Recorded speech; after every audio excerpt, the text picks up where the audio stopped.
Imagine a ward soaked with the smell of antiseptics and hopelessness. On a whitewashed bed lies a woman with a pale face and eyes full of fear. She is gravely ill, her breath coming out in every breath. A nurse enters the room, sensitive, experienced, ready to fight for the patient's life at any cost. But the sick woman freezes. Her gaze is instantly filled with hostility, and she snaps in a weak but firm voice, "No, you will not touch me." She refuses help, putting her own life on the line for the sake of her deep prejudices. What will happen next? Now, dear viewers, this is a story that can evoke strong emotions. We want to recognize you. Write in the comments, what is your name and from what corner of the world you are watching this video. Your participation is incredibly important for us because you help us to promote our channel, to make it better and stronger. We appreciate each of you very much. Without your support and attention, our channel would not be what it is now. Please remember how valuable you are to us. Your opinion and your support is our main engine of progress. An ambulance siren broke the silence of the night as the car swiftly pulled up to the emergency room of the city hospital. The doors opened and the paramedics rolled out a gurney on which lay an elderly woman. Her face was pale, her eyes sunken and frightened, her lips dry and cracked. Every breath she took was a struggle, as if her lungs were clinging to the air with the last of their strength. The smell of fear and pain hung in the air, flavored with the pungent notes of medical antiseptics. The doctors quickly surrounded the gurney, asking the paramedics short and sharp questions. The woman moaned, her fingers clenched on the thin blanket, as if holding on to the last thread linking her to life. Her eyes were filled with pain and panic, but there was something else in them: pride, stubbornness, anger pulsing beneath the thin skin of her temples. The older doctor leaned toward her, his voice clear and soft. "We'll take care of you. It's important to stabilize your condition now." The woman lifted her head slightly and looked at him with obvious distrust. She wasn't used to trusting people, especially in such vulnerable situations. She had her own rules and her own views, developed over many years of life. And though her body shook with pain, her convictions remained unshakable. The gurney was rolled into the emergency room, where she was greeted by nurses. One of them, a young black woman, was clear, attentive eyes and uneasy, calm smile, ready to help. But before that help could be offered, a spark of tension flickered through the air like a thunderstorm, hinting at the storm to come. The gurney was quickly rolled into a small, brightly lit room where the smell of medicine, disinfectant, alcohol, and anxiety seemed almost palpable. The woman glanced around, her eyes running restlessly over the white walls, the masked faces of strangers, and the flickering figures of doctors and nurses who scurried along the corridor as they went about their duties. Her fingers still clutched the blanket tightly, as if the grip was her last attempt to maintain control. At that moment, a nurse appeared in front of her, ready to help. A young woman with soft, intelligent eyes and professional confidence. She was black, and that fact struck the patient like lightning, leaving her speechless for a moment. Seconds seemed like hours as the woman stared at the nurse. Her eyes narrowed and something wild, almost animalistic, awoke in her gaze. "No," the sick woman exhaled harshly, her face contorted with horror mixed with rage. She tried to raise herself up, but pain shot through her body, forcing her back down onto the pillows. "No, you will not touch me." The nurse frowned, her eyes widening for a moment at the sudden outburst. She was used to difficult patients, but every encounter like this left an unpleasant residue. Gathering her wits, she took a step forward, trying to stay calm. "Ma'am, I'm here to help you. Your life is our priority," she said, her voice smooth and soft as silk, but behind that softness lurked a steely determination.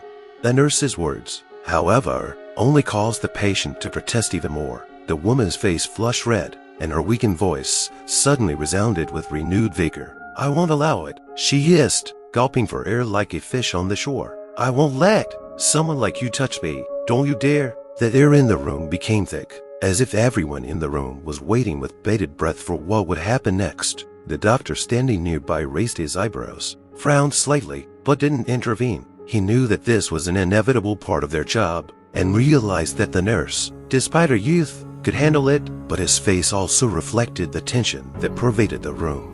The nurse exhaled slowly, feeling a chill run down her spine. She knew she could leave, but if she did, the woman would be left without vital help, and so she stayed without moving, her hands clenched tightly into fists to keep the shiver from showing. "Ma'am, I'm here for your health," she said again, a barely perceptible tremor in her voice that she quickly suppressed. But the patient did not hear. She looked at the nurse with contempt, her eyes full of the hatred that was boiling inside her. And this poison, instead of going away, was tearing her heart from the inside.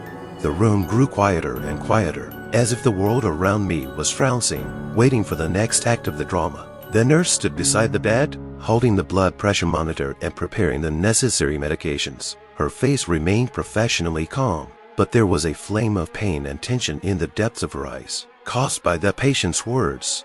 The woman on the bed was breathing heavily, her chest rising and falling with painful jerks. She coughed and her lips turned white, but hatred and rage burned as brightly in her eyes as ever. She raised a trembling hand as if to ward off the nurse, and her face twisted in disgust. "Get away!" she shouted, her voice sounding hoarse and raspy, but still full of venom. "Don't you dare touch me! I'd rather die than let filthy hands like yours touch me."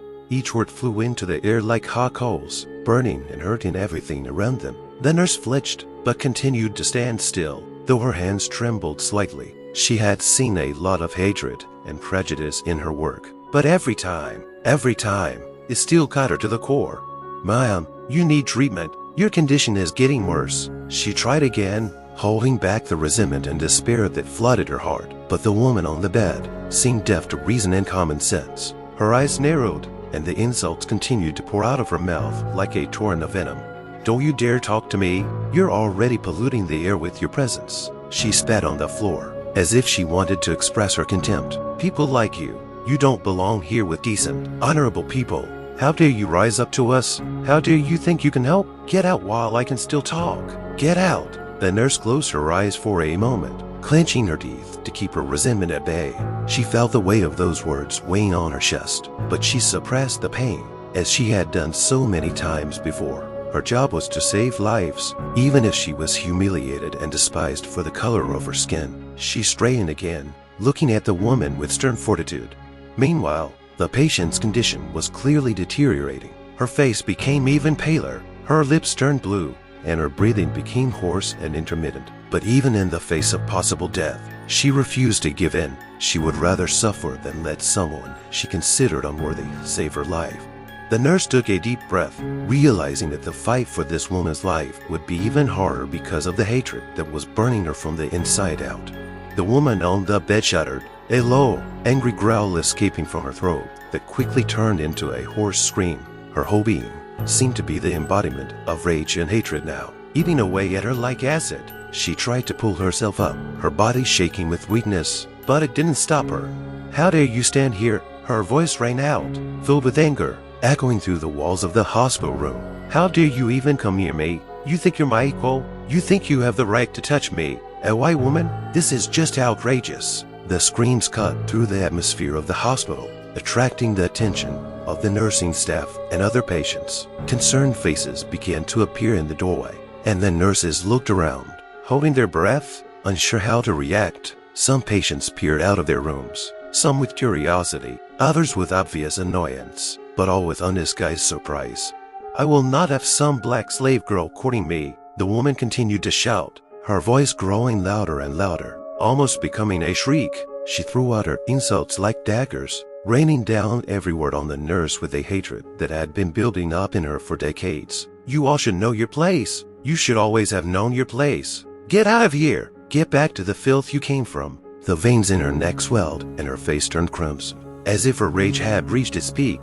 Tears of impotent anger welled up in her eyes as she continued to shout insults, choking on her own screams. Her mind no longer perceived reality. It was only this moment, this breakdown, this torrent of angry, poisonous madness. The nurse stood motionless, her face still masked with professional calm, but a storm of emotion raged inside her. The humiliating words, so venomous and sharp, were tearing her up inside. She could have walked away, could have given up, but her duty, her professional pride, and sense of justice kept her in place. She could feel the eyes on her, feel the judgment and the expectation. Meanwhile, the doctors gathered at the door began to look around, realizing that the situation was getting out of hand. One of them, the older one, stepped forward, ready to intervene, but the nurse signaled that it was all right. She wanted the woman to get help, despite the humiliation she had suffered. But the patient wouldn't stop. Her hatred filled the room, turning it into an arena of hatred and prejudice. A hatred that gave her no escape, but continued to ravage her mind and body. Outside the room in the narrow corridor, the doctors and nurses gathered in a small circle, the whisper of their voices filling the space with tension. The senior doctor, a man with gray hair on his temples and a deep crease between his eyebrows, stood in front, his face stern but full of concern. He rubbed the bridge of his nose with his fingers, as if trying to shake off the weight of what was happening. "We can't allow the patient to continue to refuse treatment," he said, looking his colleagues in the eye.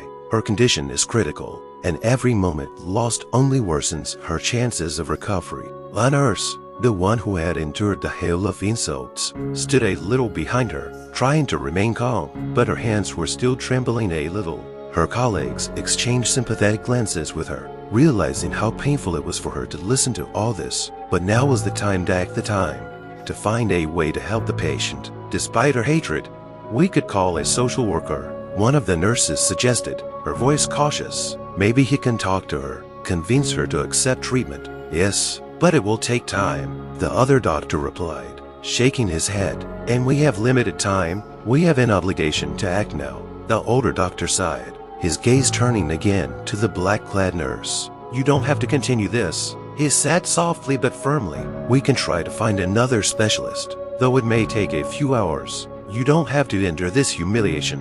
The nurse looked up, her gaze full of determination, but her face still showed signs of the humiliation she had suffered. "No," she said firmly, "I will stay. If she dies because of her stubbornness and hatred, I can't live with that. She needs help, and I'm willing to do everything in my power to save her."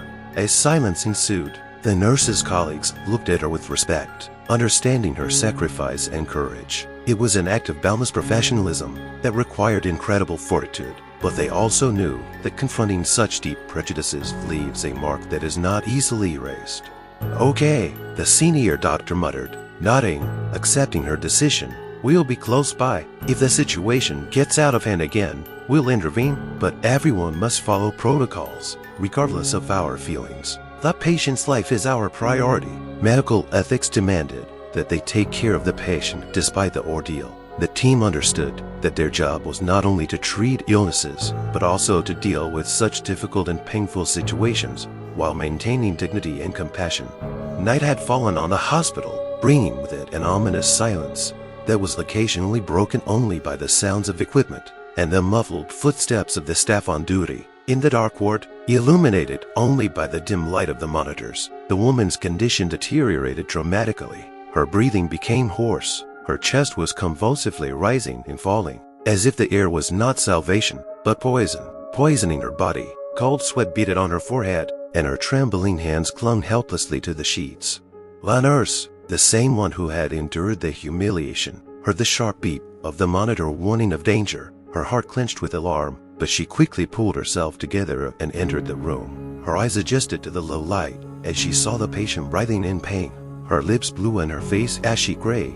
The nurse hurried over to the bed, her hand steady despite the gravity of the situation. "Ma'am," she said firmly, trying to put as much sympathy into her voice as possible. "You need help now. I must intervene to stabilize your condition." But even in her death agony, the woman found the strength to hate. Her eyes, cloudy with pain, lit up with a new fury as she tried to push the nurse away, though her hands trembled with weakness. "No, get away," she wheezed, gasping for air. Her voice was a mixture of fear, stubbornness, and that unquenchable fire that burned her from the inside out. "Don't you dare touch me! You have no right to touch me! Do you hear me?" The nurse frowned for a moment, her heart clenched with tension. She knew that delay could cost a woman her life, but every step forward threatened a new flood of hatred. "Ma'am," she tried again, but her words were drowned out by the patient's new scream. "Don't touch me, damn you!" the woman screamed, gasping, her face contorted with rage and panic. "Better death than your hands on me. Better hell than your filthy touch." The scream echoed through the ward, pressing into the walls and filling the darkness with a threatening tension. The nurse felt a cold sweat run down her back, but she couldn't allow herself to shiver. She had this woman's life in her hands, albeit a life she hated, a life she had sworn to fight for. She stepped closer, trying to drown out the voice of inner pain. "I won't leave you," she uttered quietly but firmly. "It doesn't matter what you think of me. I won't let you die. And even when the woman tried to push her away, even when her voice broke into hysterical screams, the nurse continued to do her job. That night, her compassion clashed with her hatred in the fiercest of struggles, and the air was full of tension, like a storm about to break. In the semi-darkness of the room, between convulsive breaths and sudden flashes of pain, the woman's consciousness began to fade, taking her back to the past, to those moments that had become an integral part of her hatred. Memories rose from the depths of her mind like shadows that never gave her peace. She was a little girl again, running down a sun-scorched street in a southern town. Her hair fluttered in the wind, and her hands held tightly the shabby doll her father had given her, on the very street where carefree youth had taken place. Scenes that her father called life lessons often played out. She was only 7 when she first heard her father yelling at a black boy who had accidentally hit his car. His shout was full of hate, his words poisoned with anger and prejudice, and his hand clenched into a fist, shaking threateningly in the air.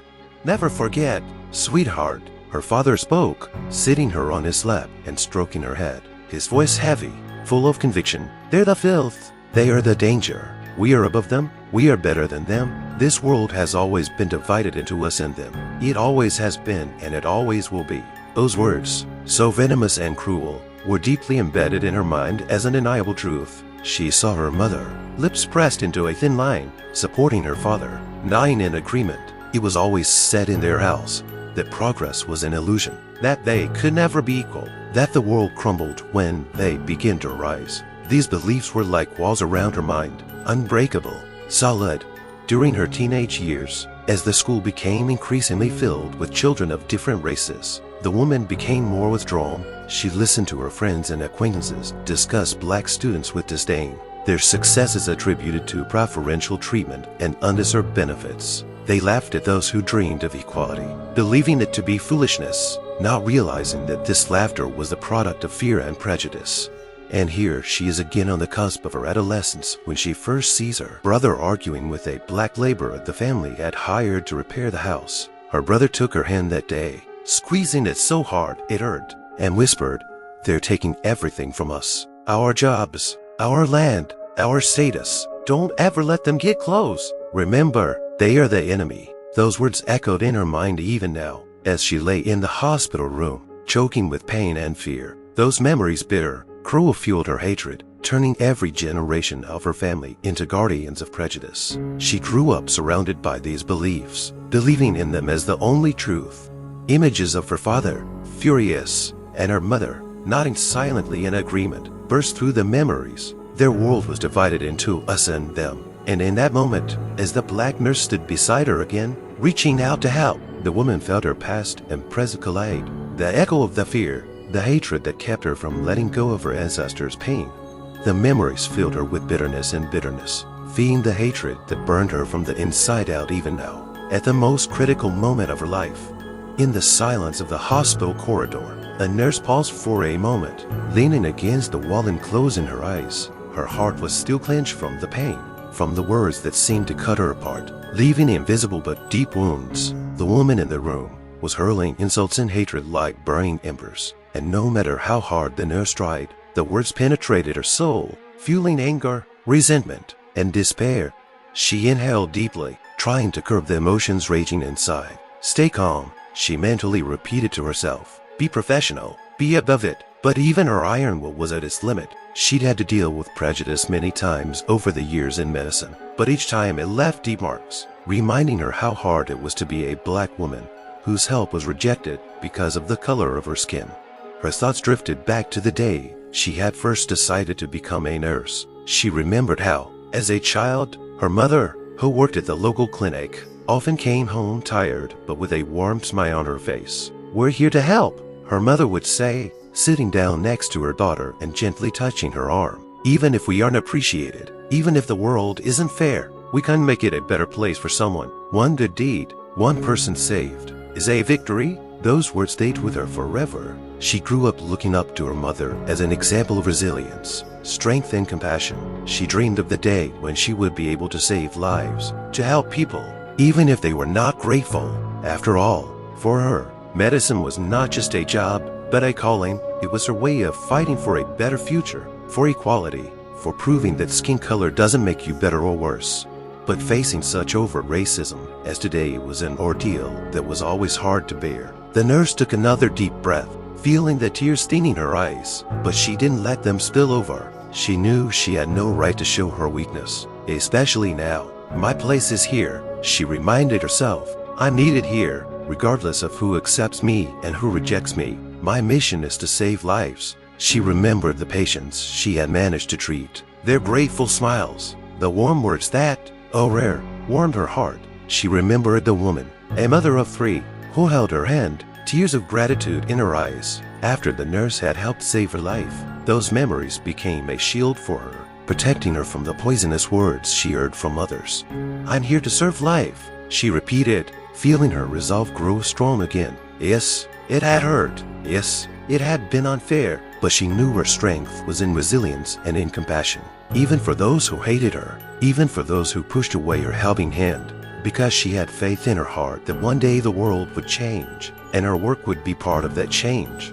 Gathering her courage, the nurse pushed herself off the wall and straightened up. Her gaze was firm and determined. She couldn't afford to give up. She had something more precious than her own sense of justice in her hands. She had a life in her hands, and she knew she had to fight for it, even if it meant facing hatred head-on.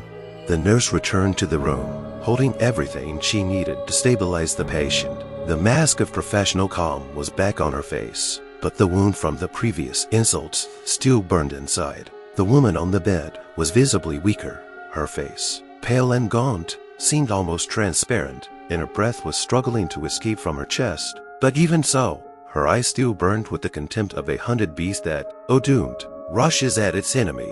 As the nurse approached, the woman turned her head and stared at her hands in disgust. They were sure and caring, accustomed to saving lives, to giving comfort and care. But in the patient's eyes, those hands were something dirty, something unworthy. You're here again, the woman wheezed, her voice sounding weak, but still full of venom. She tried to lift her head, but her strength was only enough to turn her head slightly. She looked absent-mindedly at the nurse's hands, and her face contorted with contempt. These hands, she said, curling her lips as if in disgust. Alien, filthy hands that shouldn't touch me. Her words cut through the air, filling it with poisoned anger. The woman coughed again, her body shaking, but she struggled to continue.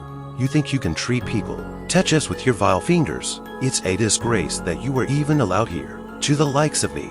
The nurse felt her arms tense involuntarily. She could hardly contain the urge to go away, to leave this woman with her hatred and anger, but she could not allow herself such a weak impulse. She knew that her duty was above her own emotions. She knew that despite all this anger, there lay before her a man who needed help, and that was more important. Ma'am, you need to relax, the nurse said quietly, trying to keep her voice steady, even though every word the patient said was like a lashing blow. Your condition is worsening, and I'm here to help you. The woman only grinned bitterly, her eyes glittering with hatred. Help! You want to touch me with your filthy hands, and you call that help? She coughed again, gulping for air, but the hatred seemed to give her strength. I'd rather burn in hell than let someone like you treat me. You'll never be on equal footing with us. Never. These words, spoken with such contempt, stabbed into the nurse's chest like a knife. She looked at the woman, at her contorted face, and felt pain and disappointment fill her heart. But instead of letting those feelings fester, she clenched her fists, mentally bracing herself. She knew that moments like these forged true resilience. She knew that her hands were her pride, her instruments of salvation, and she would not let hatred destroy her calling. Despite all the humiliation, she would stay here and do her job because it was her duty. Her mission, she continued to act, even though every word of the sick woman burned her from the inside like fire. Night once again wrapped the hospital room in a thick blanket of silence, leaving the woman alone with her thoughts. She lay there, breathing with difficulty, each breath hoarse, painful, as if the air were burning her from the inside. The IV dripped steadily, but the rhythm did nothing to quell the restlessness in her heart. She listened to the sounds of the hospital, the muffled footsteps of the nurses, the quiet conversations behind the wall, the distant hum of the equipment.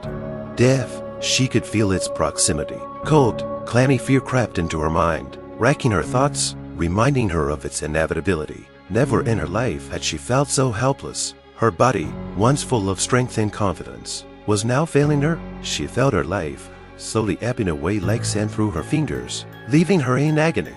But despite this overwhelming terror, her mind clung to what she knew, to what she believed to be true. She could not allow herself to reconsider her beliefs, for they were part of her, the bricks of which her life had been built. Her hatred, her contempt, these were the walls that protected her from something she couldn't understand, from a world she couldn't accept.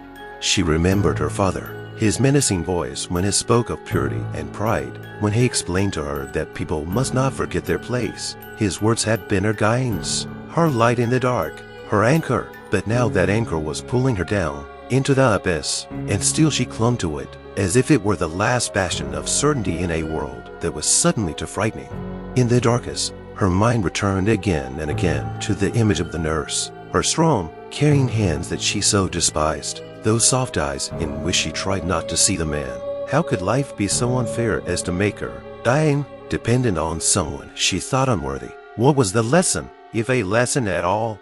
Her mind struggled with these thoughts, but the fear of death was stronger. It gripped her heart with an icy grip. She knew in her heart that she was dying, and that thought made her truly afraid. But still, she could not get over her pride, over the hatred that seemed to feed her dying heart. And in that agonizing silence, in the dark ward, the woman lay alone, tormented not only by her illness, but by the dark thoughts that tore at her from the inside. Could she let go of her hatred? Could she, even in the face of death, revisit what had held her captive for so many years? The answer was buried deep beneath layers of fear and bitterness. Early in the morning, when the first glimmers of dawn were just beginning to break through the window shades, the head doctor entered the room, a man with a tired but determined look who was used to dealing with the most difficult patients. He knew that this woman's situation was not an easy one, and he realized that her life was at stake. In his hands was a folder of medical records, and every word in it reminded him of the criticality of her condition. The woman was lying on the bed, her face pale and her breathing rapid, but there was still a fire of hatred in her eyes that seemed not to go out even in the face of death. The head doctor approached her bedside, his voice soft but firm, like someone who was used to managing a situation. "Mrs. Why," he began, trying not to show irritation, "your condition is deteriorating rapidly. If you continue to refuse necessary treatment, it could be fatal. We must act now." The woman turned her head toward him, her eyes narrowed, full of resentment and anger. Even the weakness that had taken over her body could not keep away this outburst of rage. She raised her hand with difficulty, pointing her finger toward the doctor as if accusing him of something terrible. "I know what you're up to," she muttered through gritted teeth, her voice trembling but full of hatred. "You're all in on it. You want to force me to accept help from her." She practically spit out the last word as if it burned her tongue. "From this woman? This black nurse? You want to force me to stoop to such humiliation?" The doctor frowned slightly, but didn't let the anger reflect on his face. "Mrs. Why, this is not a matter of humiliation. This is a matter of your life. The medical staff is here to help you, regardless of color, gender, or any other prejudice. Your hatred is only making the situation worse." But those words inflamed her even more. She raised herself on the bed, as far as her feeble strength would allow, and her voice grew louder despite her weakness. "Don't you dare lecture me on morality," she shouted, her eyes throwing lightning bolts and her face contorted with contempt. "You in your hospital, you think you can force your liberal, rotten views on me. You think you can force me into submission,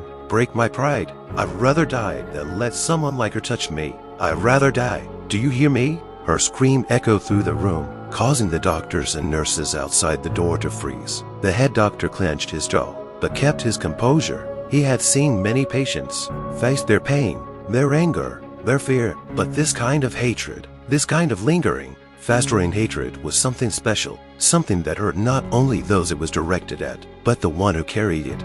"It's not your beliefs," he said, trying to keep his tone calm. "It is your illness that speaks for you, your fear, but I cannot allow you to perish, even if you choose to do so out of stubbornness." The woman slapped the bed with a weak hand, her face flushed with color, and she struggled to catch her breath. You're all conspiring," she muttered, hatred flooding her mind. "No one is going to make me accept their help. No one is going to humiliate me to this point." The head doctor saw that she was on edge, but realized that it was useless to argue further. Her hatred and fear were stronger than her common sense. He took a step back, realizing that time was running out, and he needed to find a way to get through to this woman before it was too late.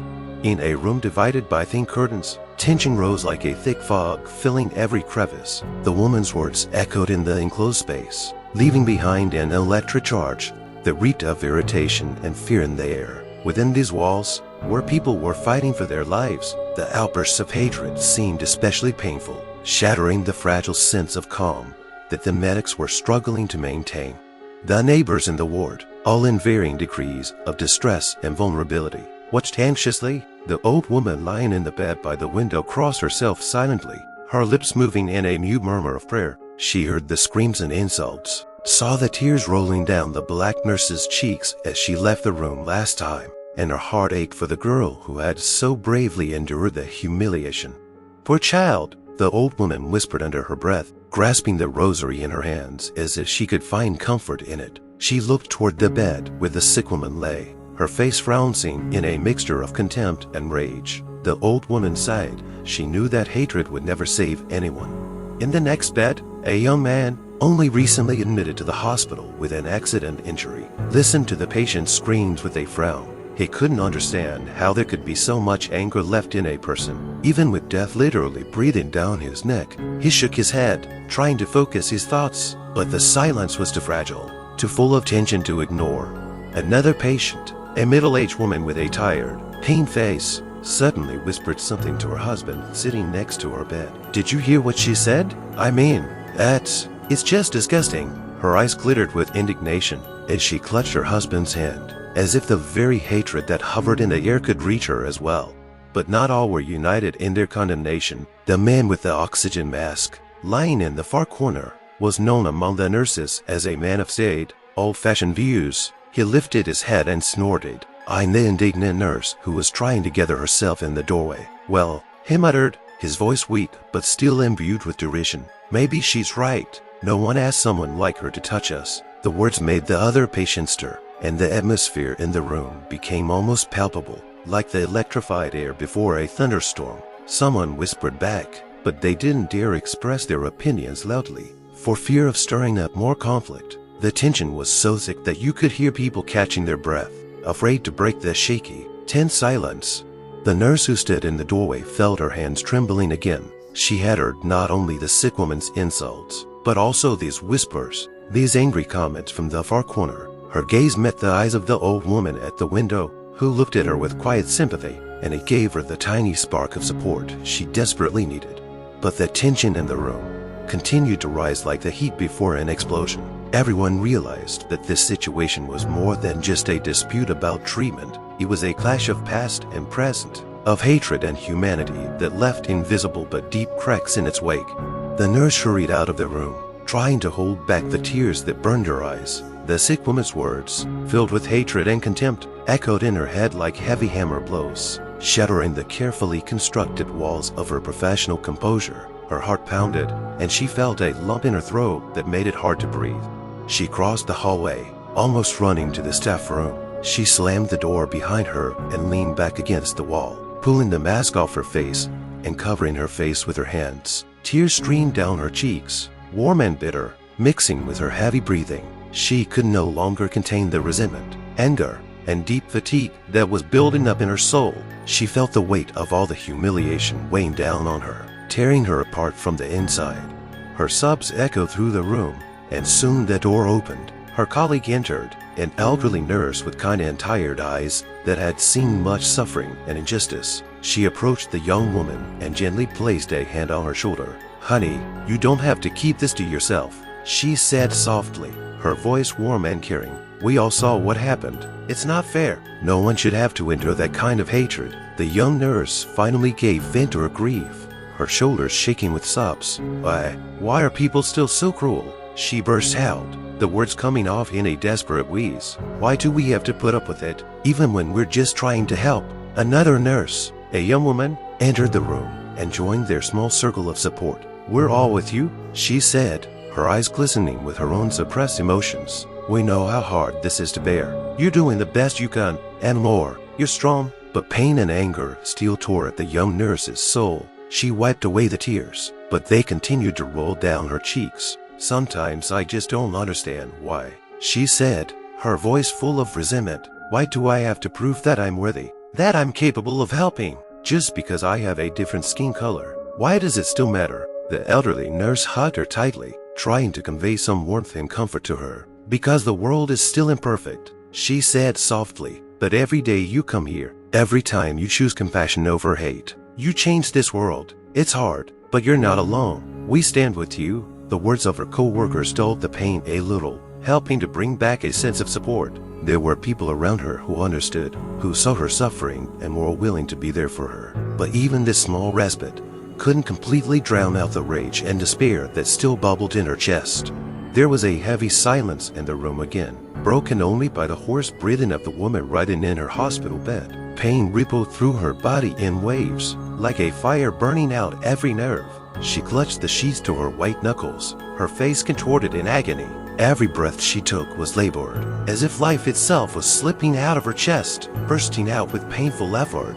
But even now, even as her body was racked with agony, her mind still clung tenaciously to her hatred and pride. She couldn't let herself break, couldn't admit that she needed the help of the woman she despised so much, no matter how much pain tore at her from the inside. Her stubbornness, her ingrained prejudices held her in their icy embrace. No, she breathed out, almost silently, not knowing who or what she was resisting. Her lips trembled, her eyes watery with pain, but in the depths of those eyes still glittered a fury that blinded her mind. Her pride, her beliefs, her hatred, it was like a shield behind which she hid from the reality that was now stripping away all her armor, leaving only weakness and vulnerability. Suddenly a new onset of pain made her urge up, and she moaned, unable to hold back her scream. Her body was rebelling, demanding rescue, demanding what her mind refused to accept. Tears rolled down her cheeks and she clenched her teeth. But that pain wouldn't stop. She knew that every minute of delay brought her closer to the inevitable collapse. But her pride would not let her give in. Not like this, not like this, she muttered through clenched teeth, trying to convince herself that her hatred was her strength. But now this strength was proving to be an illusion turning against her. She was a prisoner of her beliefs, and even on the brink of death, her mind refused to let go of the hatred that had once given her confidence and a sense of superiority. And yet, in the very depths of her soul, in between the waves of pain, fear crept in, fear that she couldn't recognize, but that crept into her heart anyway, burning holes in it. Death was breathing in her face, but she couldn't overpower her pride, couldn't break the chains she put on herself. Pain seemed like punishment, but even it couldn't destroy what had been eating away at her from the inside for decades, like a slow-acting poison. The social worker entered the room, a middle-aged man with soft features and a caring gaze. His presence always brought a sense of relief in difficult moments, for he was a master of finding words for those who needed them most. But when he saw the woman writhing in pain on the bed, he knew his task would be difficult. He approached her bedside in a voice full of sympathy. He said, "Mrs. White, I'm here to help you. Please listen to me. We all want you to get better, and to do that, you need to accept help. The pain you're feeling right now can be relieved, but it requires that you let the medical staff, all the medical staff, do their job." The woman turned her head toward him with difficulty. Her eyes narrowed with distrust and contempt. She looked even more haggard than before, but hatred flashed in her gaze as before. Her lips pressed into a thin line and her breathing was intermittent. "Did you come here to teach me about life?" she squeezed out with venomous contempt. "Do you want me to let her to touch me? That black woman? I would rather die than allow such humiliation." The social worker remained calm, though his heart clenched at such words. He was used to people's prejudices, but it was always hard to see how stubborn they were, even in the face of death. He took another step toward her bed, sitting down in the chair beside it, trying to keep his tone warm and caring. "Mrs. White," he said softly, "you understand that life is the greatest gift. Your loved ones, your friends, everyone who loves you, wants you to stay with them. I ask you to think about them. Please think about what is more important, your prejudices or your life."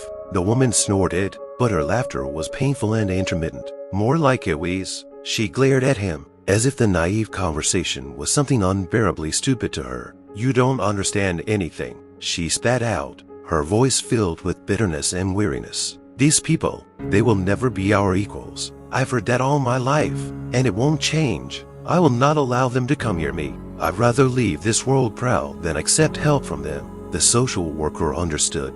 that her hatred had been built up by decades of lies and fear, that it was the result of a lifetime lived surrounded by hate. But now it was more than just beliefs, it was what held her captive, preventing her from accepting help, even if it might save her life. "Mrs. White, we're all human," he said with desperation in his voice, trying to break through her wall of hate. "We all make mistakes, but we always have a chance to change, to give ourselves a chance at salvation. Please think about the fact that there is life on the other side of hate. There is hope." But his words were hitting a blank wall that wouldn't come down. The woman turned away, her eyes clouded again with pain, but her stubbornness remained unwavering. "Go away," she growled through clenched teeth. "I don't need your sermons. You all just want to make me bow my head. But I won't break. Do you hear me? Ever." The social worker sighed heavily. He realized he couldn't make her change her views. Her hatred, like a rotten vine, had grown too deep to be plucked out in a few minutes of conversation, but he couldn't stop hoping that there might still be a spark in her heart, however deep, that would one day make her reconsider her beliefs. But now, in this chamber, the darkness of prejudice continued to triumph. The doctors and nurses were gathered in the corridor outside the room, their faces serious and concerned. Time was rapidly running out, and the patient's condition was worsening by the hour. That chief physician, an elderly man with gray hair and an expression of deep concern on his face, held Mrs. White's medical records in his hands, his fingers tapping nervously on the folder. They all knew that the crisis wasn't just coming, it was already here. "Her vitals are dropping," he said with a heavy sigh, looking around at his colleagues. "Her pulse is unstable. Her breathing is becoming increasingly labored. She needs help right away, but she's still refusing procedures if they're going to be done by a black nurse. We're losing her." Next to her stood the very nurse who had so steadfastly endured all the humiliation and hatred of her patient. Her eyes were full of fatigue, but her determination shone in them. She knew she had to keep fighting for this woman's life, even if she would never accept her help or realize how unfairly she hated her. "What can we do?" one of the nurses asked, a young girl with a worried look. Her voice trembled. "We can't leave her like this, but how do we get through her hatred?" The head doctor ran a hand over his face, the tension reflected in every crease of his tired face. "We've done everything we can to talk her into it," he said, glancing at the social worker who stood nearby, wringing his hands in impotent anxiety. "She still refuses. But if we wait any longer, her heart may not be able to take it." The social worker lowered his head, his shoulders hunched under the weight of the realization that words could no longer help this woman. "She clings to her prejudices as her last support," he said, his voice full of bitterness. "But in the end, it will destroy her." The nurse took a step forward, her voice firm despite her fatigue. "If she passes out, I'll still intervene," she said firmly. "I won't let her die, even if she hates me for it. I'm here to save lives, not judge her for her views." But time really is running out. The chief physician nodded, realizing the gravity of the situation. Medical ethics and human kindness demanded that they act. But how could they help someone who rejected salvation? With each passing moment, death was approaching. Its shadow was already gliding across the ward, and a sense of hopelessness hung in the air. "We'll be ready for immediate action," the head doctor said, making the decision. "If she loses consciousness or her condition becomes critical, we will not delay, but let's hope her hatred and pride don't lead her to death before we can help." The medics dispersed, realizing that they had only a thin thread of time left. There was a tense silence in the air, and everyone knew that this crisis would test not only their professional skills, but also their humanity.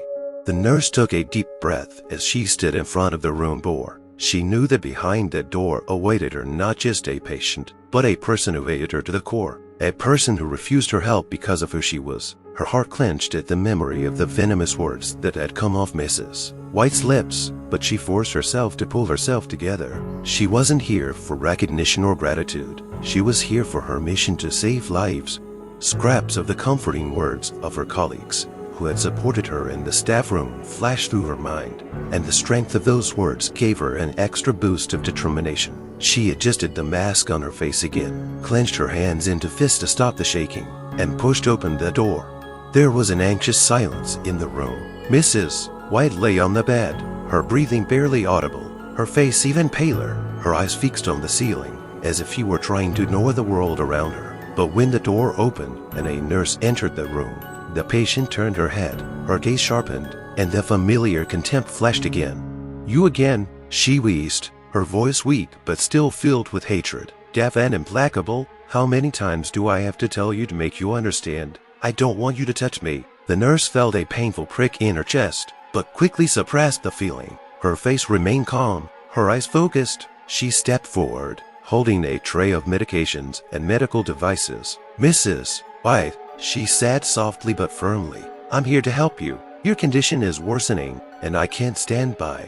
The woman tried to rise, but her body betrayed her. She choked on her own hoarse breath, and weakness shackled her movements again. She clenched her teeth, rage burning in her eyes, but even that rage was weakened by the pain that was tearing her from the inside. Ew, you don't understand, she whispered, her voice shaking. I'd rather die than accept your help. The nurse felt those words pierce her like invisible needles again, but she knew she had to be strong. She stepped forward again, and her voice became even more confident. I realize you hate me, she said, holding back the tremor in her voice, but it's my job to take care of you despite everything. I will be here even if you reject me, even if you want me to leave.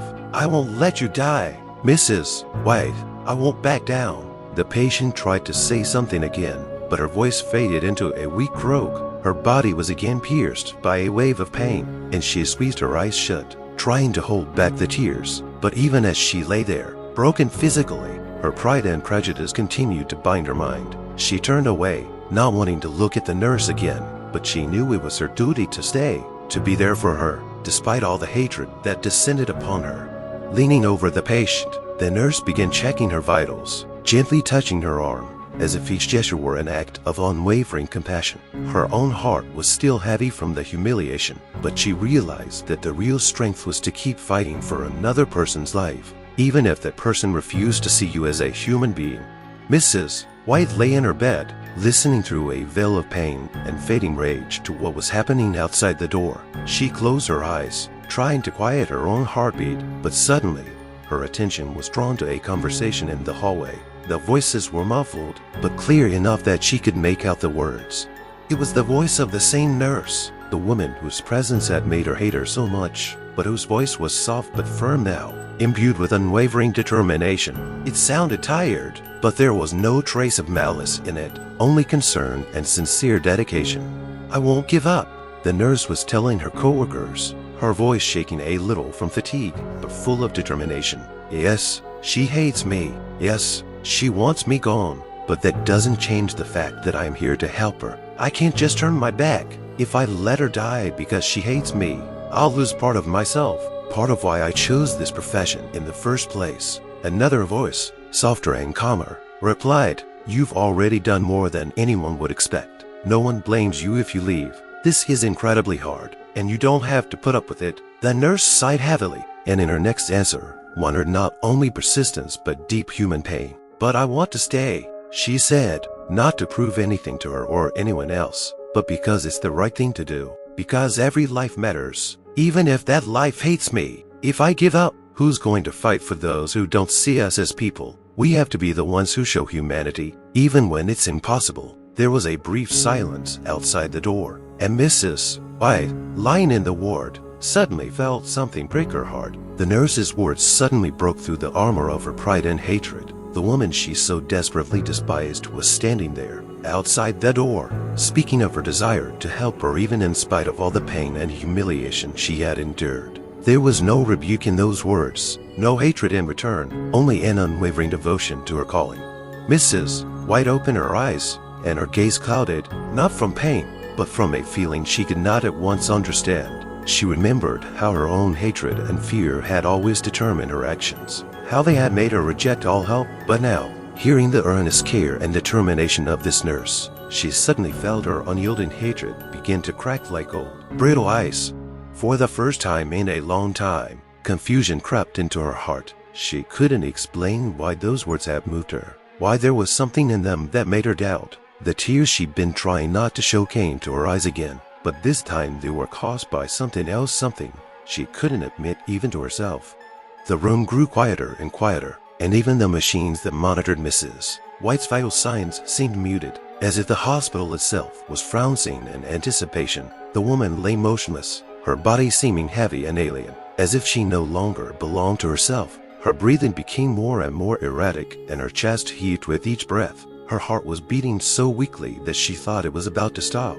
The pain that had been seething in her body now turned into a dull, dragging weakness from which there was no escape. She felt her strength leaving her, her life slowly slipping away from her. Fear flared inside her, a real, animal terror of what might happen if her body finally gave up. She had never considered herself weak, but now her pride was powerless in the face of death. Mrs. White's eyes roamed the ceiling, her mind whirling with thoughts, each leaving a trail of anxiety and despair. "I'm not ready," ran through her mind. Her fingers clenched convulsively in the sheets, as if she could hold onto the life slipping away if she just held on tighter. "I don't want to die." But those words never escaped her lips. They remained locked in her heart, where they crowded together with the hatred that still held her in its chains. Tears came to her eyes again, but she refused to let them fall. Her pride, her hate, her fear, all of it stirred in her soul, tearing her from the inside out. She remembered the nurse's words at the door, her determination and concern, and it triggered another surge of anger. "How can I accept help from her?" she thought, clenching her teeth as if in agony. "How can I humiliate myself so?" But with each heartbeat, the fear grew stronger. She could feel death approaching, its shadow looming over her, making her heart pound in panic. Her hatred was still with her, like an old friend, like a bitter poison that had sustained her all her life. But now that poison seemed more and more useless to her in the face of the end. Despair flared inside her, and she didn't know what to do. Her mind still clung to the prejudices that had been her shield, her protection, but now they were like rusty armor, no longer protecting her from anything but herself. "Why?" ran through her mind. "Why can't I let go? Why am I so afraid?" The fear of death was terrifyingly real, and now it filled her every thought, squeezing her heart. But her pride and hatred would not let go. They held her in their embrace, even as life slipped away, leaving her in an agonizing conflict between fear and stubbornness, between the desire to live and the inability to accept salvation from the one she despised. Mrs. White lay panting with weakness, her body barely obeying her will. Cold drops of sweat trickled down her forehead, and each breath was an agonizing ordeal. As if the air grew heavier and thicker each time, she felt death looming over her, almost touching her, and that unbearable fear was eating away at her from the inside out, filling every cell of her exhausted body. But instead of giving in, of letting go of her hatred, she found the strength to attack again, to defend herself like a hunted animal. The door to the room opened quietly, and the very nurse who had stood by her all this time, despite all the humiliation, despite all the venom the woman had poured on her, entered. The nurse was holding more drugs and instruments, her face calm, though there was still a spark of pain and fatigue in her eyes. She was ready to offer help again, to try again to snatch this life from the clutches of death. But Mrs. White, gathering the last crumbs of her strength, barely lifted her head, and her eyes thundered in spite of her weakness. Her lips curled into a contemptuous grin, and she spat out words filled with bitterness and hatred, which seemed to be her last defense against her own fear.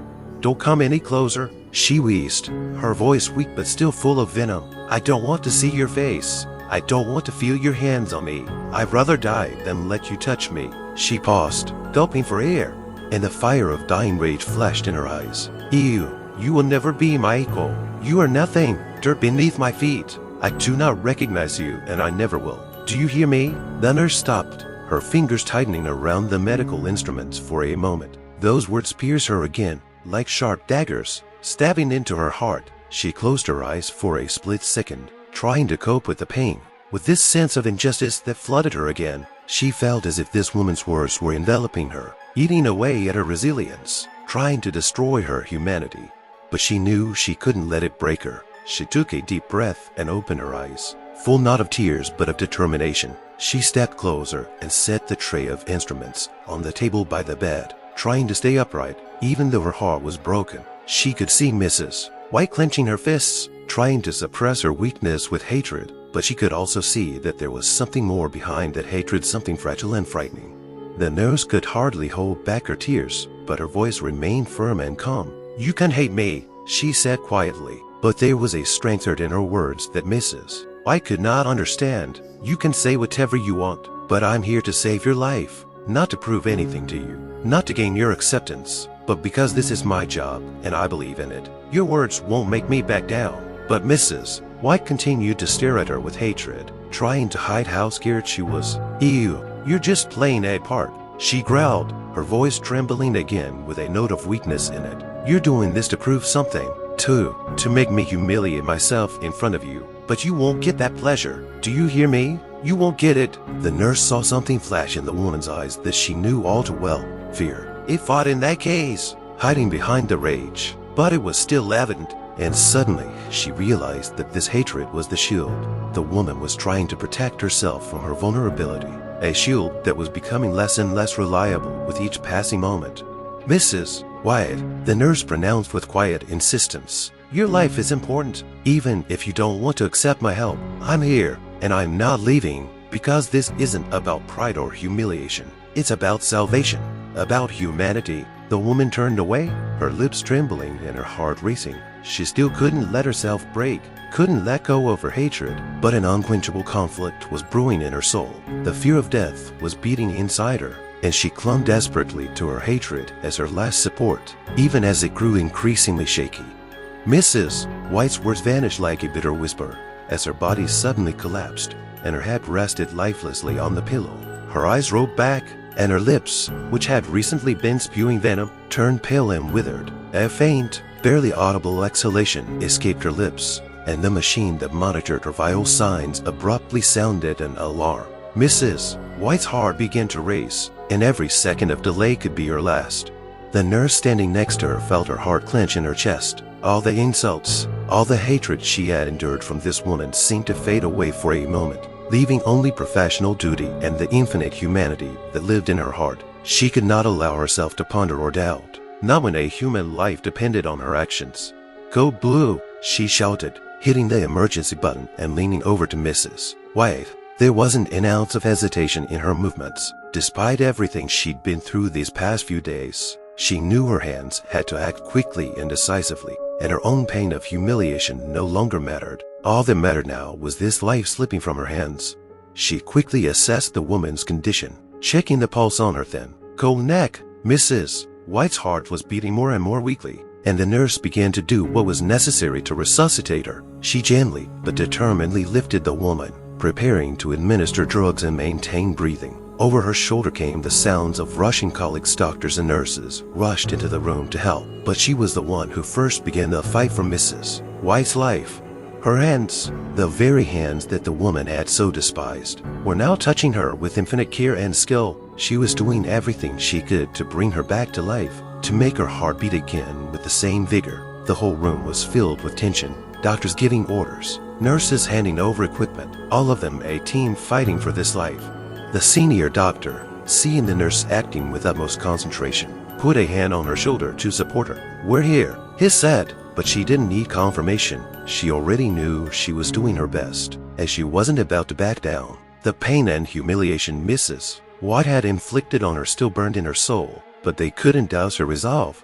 She continued her duties without wasting a second, administering the drugs, keeping her breathing, and all the while mentally repeating to herself, "Live, don't give up." She didn't know where she got that strength from, but every time she wanted to let resentment overwhelm her, she remembered her mother's words that true strength lies in remaining human. Even when the world is so cruel, time seemed to stop. Every second felt like an eternity, every sound like a rumble in her ears. But finally, after several minutes of tireless struggle, her efforts yielded results. The heart rate monitor gave a faint but steady signal, and the doctor standing nearby breathed a sigh of relief. Mrs. White was breathing again, and her heart, though barely, was coming back to life. The nurse leaned back, wiping the sweat from her forehead, her hands still trembling slightly from the exertion. She knew that this was only the first step, that the fight for this woman's life was not over. But she knew one thing: she had done her best, and she would not let hatred or humiliation stop her from doing her duty. Looking at Mrs. White, lying before her with her eyes closed and breathing intermittently, the nurse felt a strange mingling of emotions. Her soul was still burned with the poison of her poisoning, but somewhere in her heart, she hoped that perhaps this moment, a moment of life and death, could break through the wall of hatred the woman had built around herself. Her colleagues patted her on the shoulder, grateful for her resilience and professionalism, but the nurse could not afford to rest. She knew there was still a long way to go, but most importantly, she didn't give up, even when things seemed impossible. even when every moment was drenched in pain and humiliation. Amidst the chaos and disturbing sounds that filled the room, the fight for Mrs. White's life unfolded. The medical team acted as one, each knowing his place and his task. The machines beeped and beeped, reporting on the patient's condition, and each pulsing heartbeat intermittent, weak, but still present seemed like a small victory in this unequal battle with death. The chief physician, standing at the headboard, gave clear orders. His voice was firm, but there was a tenseness in it that came from the realization that every second mattered. 1 more milligram of adrenaline, he ordered, his gaze never taking his eyes off the monitors tracking the rhythm of Mrs. White's heart. Keep her blood pressure up, keep an eye on her oxygen levels. The nurses acted coherently, but tension hung in the air like a suffocating fog. A spirit of fear mixed with stubborn resistance seemed to hang in the room itself. A nurse, the same one who had endured all the humiliation and pain, was there again, her hands quick and sure to do all the right things. She kept her face calm, but inside everything was bare, tense to the max. This wasn't just a medical procedure. It was a battle not just with the disease, but with the demons that tormented Mrs. White from within.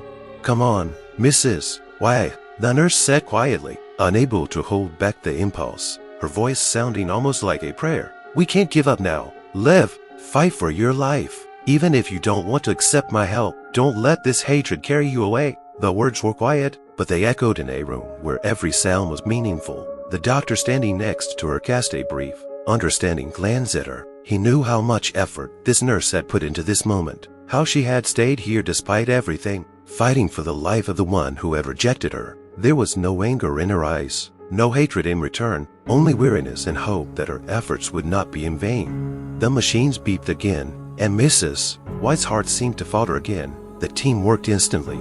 Resuscitation, another shot of adrenaline, CPR. The moment was critical, and every person in that room could feel the muscles burning with exertion, the adrenaline pulsing in their veins. The fight for the patient's life was turning into an endless wait for a miracle. Mrs. White was unconscious, but her face seemed to reflect invisible storms. Her features tensed and softened, as if, even in this unconsciousness, she continued to battle with her inner demons. In her darkness, she was surrounded by the ghosts of her prejudices, her hatreds and fears, which held her like chains, not allowing her to let go of this agonizing burden. A nurse, knowing that she could only do her job and no more, still felt that this fight was more than just a medical one. It was a battle of the woman's soul that clung so desperately to hate as the last thing she understood. Could her body survive if her heart and mind refused to let go of the hate? That question was tearing the nurse up inside, but she couldn't afford to lose focus. "We've got her," the doctor thundered, checking the vitals again. "She's still with us. We're not losing her." Those words were like a glimmer of hope, but the tension wouldn't let go. The nurse felt the fatigue weighing on her, her every movement becoming more and more automatic. But in her heart, she could not give up. Her mother's voice echoed in her head, telling her the importance of fighting for every life, that humanity conquers everything, even hatred. Every touch, every movement of the nurse's hands was an act of pure kindness. No matter what she had to endure, she knew she was not doing it for recognition, not to prove a point, but simply because it was the right thing to do. In that word, in those critical moments, Mrs. White's life hung by a thin thread, and only the strength, perseverance, and humanity of those who fought for her could bring her back from the darkness. And so this endless struggle went on, where every beat of Mrs. White's heart became a battle with her demons, a battle with the hatred that threatened to destroy her, and a battle with death itself. Through the twilight of her mind, where the shadows of fear and despair had swirled, Mrs. White began to slowly return to reality. The pain was no longer so all-consuming. Now a soft, absorbent cotton of exhaustion surrounded her, as if her body had finally allowed itself to relax a little. First she heard sounds, the intermittent beeps of medical machines, the muffled voices of doctors, and the quiet whispers of those standing nearby. Then she felt heavy, as if her body were tied to the bed, and even opening her eyes felt incredibly difficult. Finally, her eyelids fluttered, and she struggled to open her eyes. Her eyes were cloudy, and she had to blink several times to see the people around her. Her heart was still beating erratically, but she was alive. She was here, in this ward, surrounded by the very people who had saved her from death. At first her gaze wandered around the room, confused by the faces, then stopped on one figure, the nurse who stood beside her bed. The nurse looked exhausted, but her face remained calm and focused. She kept her hands at the ready, waiting for Mrs. White to come to her senses. When the sick woman's eyes met hers, there was silence for a moment, as if time had stood still. Mrs. White, still weak and shaken, stared at the woman she had hated for so long, and realization slowly dawned on her mind, like dawn on the horizon. It was the same nurse whose help she had rejected, whom she had insulted, whose hands she had caught dirty and unworthy of touching her. This was the woman who had endured so much humiliation and hatred, but was still here, still fighting for her life despite everything. Something broke in Mrs. White's mind at that moment. She saw before her not just a figure in a white coat, not just the black woman she was accustomed to despise, but a person who looked at her not with resentment or hatred, but with tired but sincere concern. Tears came to Mrs. White's eyes. She tried to hold back the tears, but they rolled down her cheeks, warm and unexpected, as if they were melting away the icy walls she had built around her heart all her life. Her lips trembled, and she felt something soft and painful tearing her from the inside, not physical pain, but something deeper. Shame, remorse, fear, it all mixed together, and she didn't know what to do with it.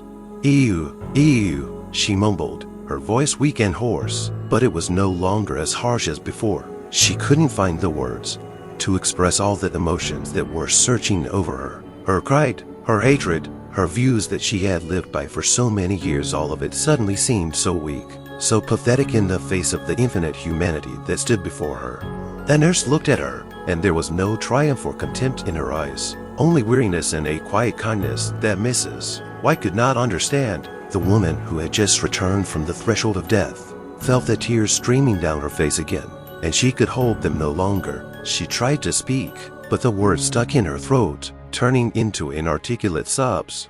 "You saved me," she whispered at last, as if the words burned her like hot coals. She shifted her gaze from the nurse's face to her hands, the very hands she had called dirty, and now realized that they were the ones that had pulled her from death's embrace. Her beliefs, her hatred, all of it suddenly lost its power, became meaningless and petty.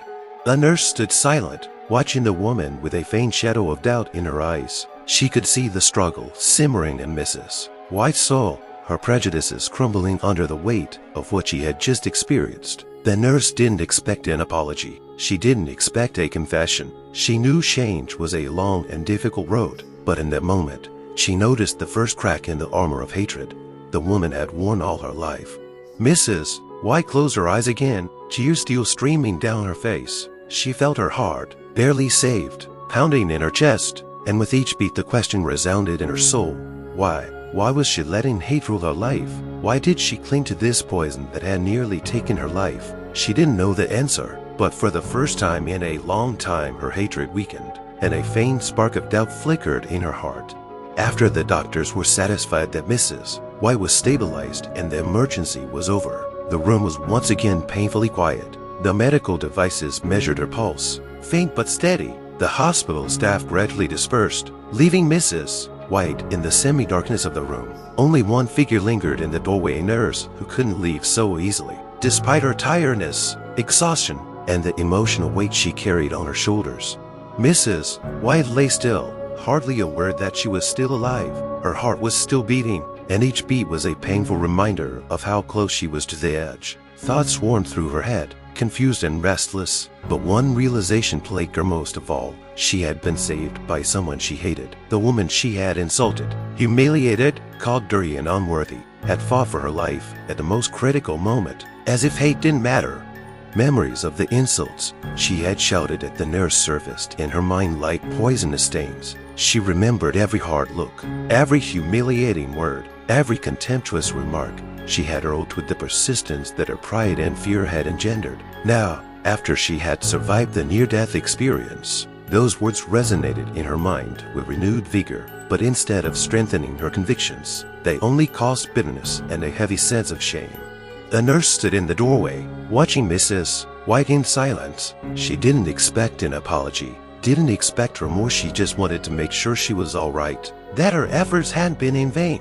She knew that changes don't happen all at once. Sometimes they took months, years, or didn't happen at all. but deep down, she hoped that what had happened would leave some trace in this woman's heart.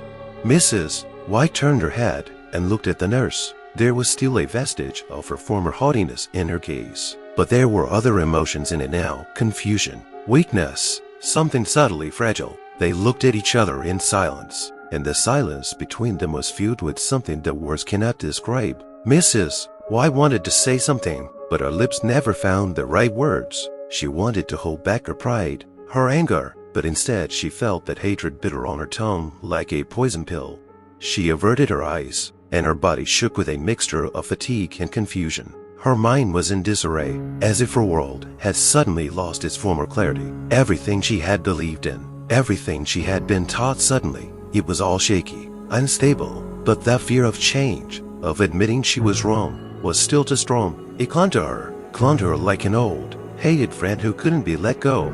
The nurse noticed this internal struggle. She knew that such wounds do not heal quickly. She sighed, not from fatigue, but from a deep, overpowering sadness. Her own heart still ached from all she had heard and experienced, but she also knew that in her profession, one could not expect justice, to expect recognition. Sometimes she had to be the one who brought light, even when no one wanted to see it. "I'm glad you're with us," the nurse said quietly, and there was no reproach or expectation in her voice, only a sincerity that caught Mrs. White more deeply than any accusation. The nurse turned slowly and walked out, leaving the sick woman alone. Mrs. White closed her eyes again, and the tears which she had so fiercely restrained flowed down her face again. But this time they were caused by more than pain and weakness. They were something more. She could feel her own beliefs beginning to crack, the armor of hatred she'd worn all her life, suddenly becoming a burden instead of a protection. But she couldn't let her go yet. She couldn't give up yet. For too many years she had lived in this world of division, of hatred, and to admit she was wrong seemed almost impossible. And yet there was a doubt in her heart, a faint spark that could either flare up or die out. There was a heavy silence in the room. It was not a silence of relief or peace, but a silence of struggle, a silence in which fear, pride, doubt, and the tiniest hope of change were intertwined. Mrs. White lay alone, but now her loneliness seemed less easy. She did not know if she could ever change her views. She did not know if she had the strength to do so.